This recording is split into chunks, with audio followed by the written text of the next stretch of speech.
Okay, campers, happy Memorial Day. It's the 29th of May, 2023.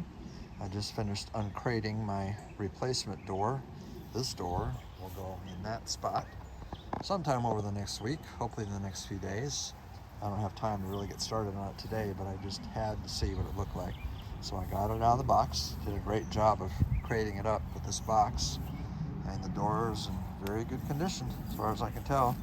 No dents or anything, no rust. That was the main thing, at least no serious rust, just a little bit of surface rust. That's minor. The only thing I noticed was right here. I don't think that's supposed to be separated from the body, but I can attach that with a screw if it needs to be attached. It may not even need to be detached or attached. I'll see when I get into the other door. So that's it for now. Good morning. It's May 30th, 2023. I unexpectedly have some time today, so I'm going to start disassembling this door. This whole door is going to be removed and replaced with the other door that I showed you yesterday. So just a quick start here. There's two little bolts that hold this panel in place. They're 5/16. Sometimes the little bolts can be a little countersunk because people have over-tightened them over the years, so sometimes you gotta work on finding it and getting a hold of it. I had it earlier, but anyway, I'll get that off. The front one's a little easier, and that one's easier too. So not always the easiest to find them, but they're in there. There we go. And they might be. There we go. A little tight. So you take those off. I'll get those off in a minute. Also wanted to show these little clips here. Those are very delicate. They tend to break. So I use a little screwdriver. There's a slot underneath you carefully can pry them out with. And hopefully they come off without breaking the little. There we go. So that one is actually whole. It's unusual to have them in one piece still. Those are very hard to come by. And then I'm going to use a gasket scraper basically to pry under here to get this thing separated from the door panel. And I'll keep going until it's all disassembled. Okay, just a couple minutes into this door thing, where I thought I had a countersunk screw. The screw was so far in it actually broke through the plastic, so I was wasting my time trying to get a socket on there to get it out, when all I had to really do was just pry it right out and it came right off. So that was that. Then I had to pry this door handle off, and then this came off in my lap. And the reason I started this video is because I wanted to show you that these plugs are best taken apart with two pairs of pliers. You just kind of work them apart gently like that, as opposed to just trying to manhandle them apart where you might break something or tear a plug up or something. You don't want to do that. It's better just to use two pairs of pliers and gently work them apart. That way you don't break anything. Save yourself a little heartache and hassle. There's also some screws, Phillips head screws down here at the bottom of the door panel that I'll take off too. So now the door panel is removed. It's good to see that the water shield is still in place. You want to try and preserve that. This one's actually in decent shape. You can see down here the broken glass from the window that's still down, which was caused by what I'm told is probably a .45 caliber bullet. But owing to the thickness of the metal that makes up this car, it did not penetrate all the way through the door.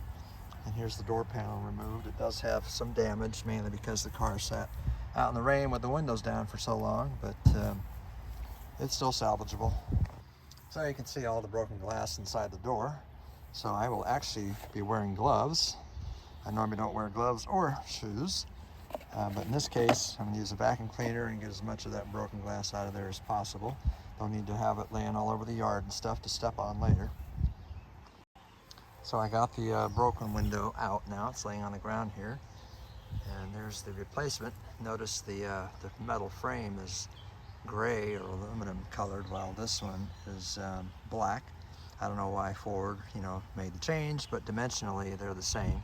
I made sure of that, laid them on top of each other. That's from a 66. This is mine from a 67. And that's fine. Doesn't really matter that one's black and one's not. It's interesting though, because that actually is chrome, that piece there, while this is not. So I don't know what that means, but not going to worry about it. Functionally, they're the same. Had all kinds of broken glass as a result, so I had to take the time to vacuum all that up. And I got a lot more broken glass to go inside the door, but making progress. All right, we're moving right along. Got the door pretty much emptied out now. The little things that are left can stay there. That way I know exactly how they should be positioned in my replacement door. Got the wiring harness pulled out, and now I've started disconnecting the 6 bolts that hold the hinges to the door. Pretty straightforward. Not a lot of room to work in here with a ratchet though, so a friend gave me for Christmas one time a little power ratchet, so I'll use that to make it quicker. Okay, the door has been removed. That wasn't too hard. Oftentimes you'll find this spring right here, which is an assist spring to open the heavy door, is often broken on the front doors, but on this one it happens to be good. Now on the driver's door it is broken, but now's the time to replace them when the door is off, if it's broken, but since it's not, don't worry about it.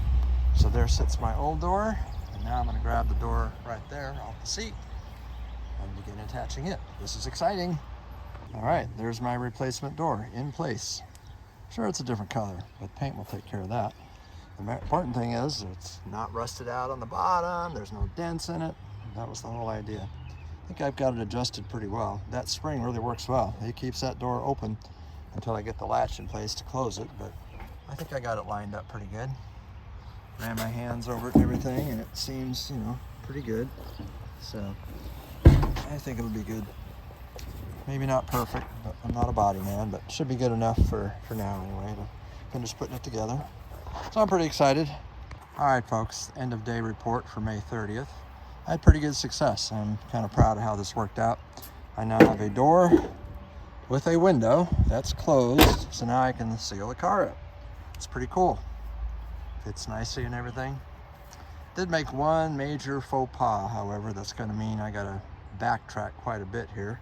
I completely forgot about this trim piece right here on the old door. I have to take this off. The only way to get it off, I'm pretty sure, maybe not, I might get lucky, is to take these screws out, and I don't know how far back I've got to go to get that off. So hopefully not too far back. I hope I don't have to take the window glass out again. But now I have practice doing it. So yeah, it's a blue door on a green car, but so what? Now the car is actually secure and the window's closed. And that's all for today, folks.